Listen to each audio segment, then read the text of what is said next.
পশ্চিম বর্ধমানের দুর্গাপুর ফরিদপুর ব্লকের লাউদোহার চন্দ্রভাঙা এলাকার পরিত্যক্ত ইটভাটা থেকে উদ্ধার হলো বিপুল পরিমাণ নগদ টাকা। নগদ প্রায় 50 লক্ষ টাকা মিলতেই তীব্র চাঞ্চল্য ছড়িয়ে পড়েছে সমগ্র এলাকায়। এত বিপুল পরিমাণ টাকা এত নির্জন ইটভাটায় এলো কোথা থেকে? এটা কি কোনো বড় অপরাধ চক্রের টাকা? তদন্তে খতিয়ে দেখছে পুলিশ। ঘটনার নেপথ্যে উঠে আসছে একটি বিশেষ সূত্র। চলতি মাসে 3 তারিখ সন্ধে এলাকারই বাসিন্দা মনোরঞ্জন পালের বাড়িতে এক চুরির ঘটনা ঘটেছিল। চন্দ্রভাঙার এই পরিত্যক্ত ইটভাটা থেকে উদ্ধার হওয়া প্রায় 50 লক্ষ টাকা। তবে কি মনোরঞ্জন বাবুরই চুরি যাওয়া আমানত, নাকি এর নেপথ্যে লুকিয়ে রয়েছে অন্য কোনো রহস্য? এই প্রশ্নকেই তদন্তের মূল কেন্দ্রবিন্দু বানিয়ে এগোচ্ছে লাউদোহা থানার পুলিশ। বড় ছিল। ও মনোরঞ্জন আপনার বড় ছিল? হ্যাঁ, এটা ছোট ছিল। ওরা কোথায়?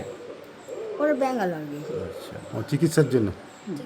দিয়ে চুরি হয়েছে বাড়িতে? বাড়িতে। বাড়ির থেকে চুরি হয়েছিল?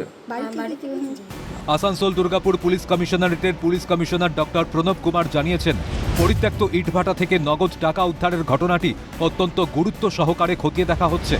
এই টাকার প্রকৃত উৎস কি এবং সম্প্রতি ঘটা চুরির সঙ্গে এর সরাসরি কোনো যোগ আছে কিনা তা জানার চেষ্টা চলছে। তদন্তের পর সত্য প্রকাশ্যে আসবে। ওইটা আমরা ইনভেস্টিগেশন করে দেখছি কি ব্যাপারটা আছে। ওটা একটা রাইস মিল থেকে উদ্ধার হয়েছে, যে কমপ্লেন করেছে তার বাড়ি থেকে উদ্ধার হয়েছে। ডিটেলস আমরা দেখছি, প্রায় 50 লাখ আছে। তদন্তকারীরা ইতিমধ্যেই চুরির কিনারা করতে আশেপাশে সিসিটিভি ফুটেজ খতিয়ে দেখছেন এবং স্থানীয় সূত্রগুলো থেকে তথ্য সংগ্রহ করছেন। এই রহস্যের শেষ কোথায় সেদিকেই এখন নজর পুরো এলাকার। দুর্গাপুর থেকে রাজেশ সেনগুপ্তের রিপোর্ট, ক্যালকাটা নিউজ।